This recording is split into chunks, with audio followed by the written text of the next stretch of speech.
Now let's look at some test-taking tips.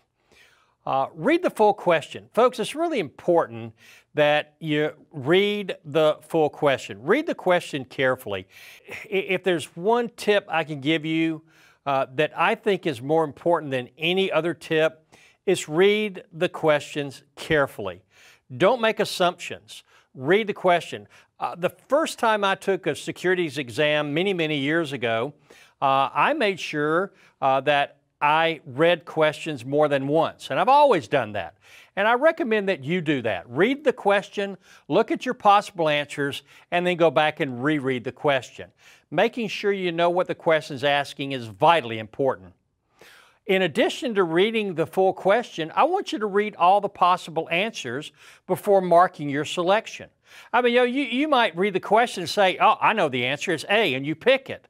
Well, A might be right, but if you'd bothered to look at B, C, and D, D was more right. So you got that wrong, not because you didn't know the material, but because you did a poor job managing the exam. Look for keywords. Look for keywords. Really big keyword is accept. Accept questions are really challenging. Accept questions take a question and turn it 180 degrees. Now, what do I mean by that? Here's what I mean. As I read a question, I'm formulating an answer. And by the time I get finished with that question, I have an idea as to what answer I'm looking for. And when that word accept is thrown in there at the end, that takes that question, turns it 180 degrees, and it's not always a mental switch that's easy to make. So look for keywords and be ready to make that mental switch. Eliminate possible answers. It's usually pretty easy to eliminate, two answers right away. And then if you have to guess, you're only having to guess 1 out of 2 as opposed to 1 out of 4. Many times, not always, but many times the longest answer is the correct answer. Test writers like the long, wordy answers. Another thing, use a calculator. Don't try and do the math in your head. Don't try and do math in your head. You're going to be stressed as you go through this exam. And trying to do the math in your head, it's not a good idea. They'll provide you with a basic calculator. Use it. Huge. Avoid changing answers. Statistics tell us that the majority of the time when we change an answer, we change from correct to incorrect. I know a lot of people give the advice of, deal with the easy questions first, mark the other questions for review. If you have time left over, go back to them.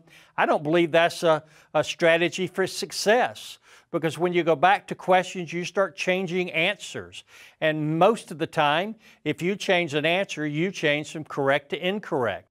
I say deal with the question as it's presented to you, answer the question, move on, and don't second guess yourself. The only time I would change answers is if I saw a later question that answered a previous question and I know I answered it wrong. Otherwise, I don't change answers. I recommend that you not. And manage your time. Pace yourself. Don't spend too much time on any one question.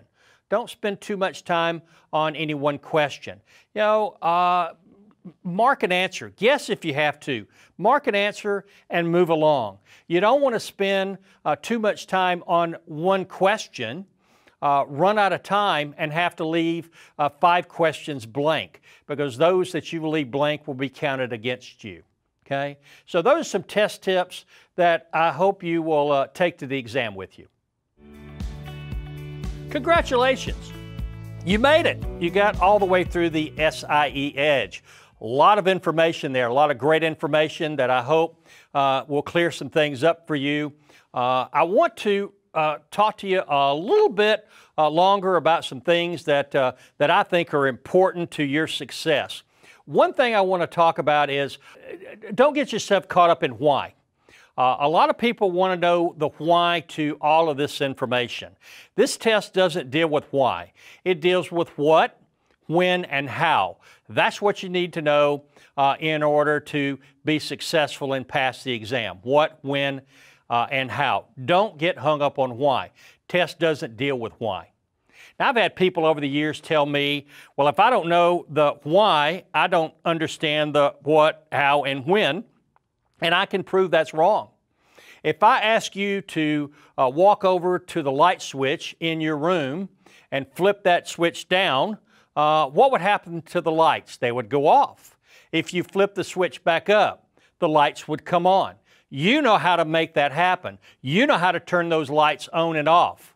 What you probably don't know is why, when you flip that switch down or up, the lights go off and come back on. So you don't need to know the why. Folks, most of the information you need to learn to pass these exams, you'll never use in the real world.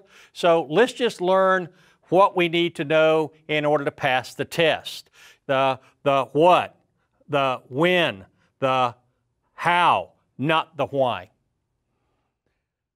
Also, I wish you could just watch these videos and be prepared for the exam. I really do, but you can't. I want to stress that you got to follow the Kaplan study calendar in preparing for the SIE exam. You've got to read a unit in the book. You've got to watch the unit videos. You've got to complete the unit QBank practice exams. You got to complete the checkpoint exams, the midterm, the practice, the mastery exam. You got to do the hard work. 2 to 3 hours a day every day for about 3 to 4 weeks, and you can be successful. That gives you a great chance of passing the exam.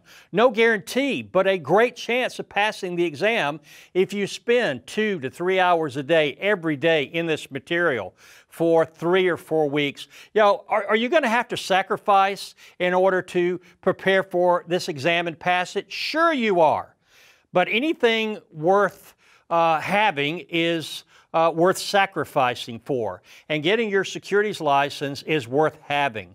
So we're asking you to sacrifice, but folks, we're not asking you to sacrifice forever. We're asking you to sacrifice for 3 to 4 weeks. You can do that. I know you can. Listen, I want to wish you the best of luck. Study hard. Go take and pass your exam.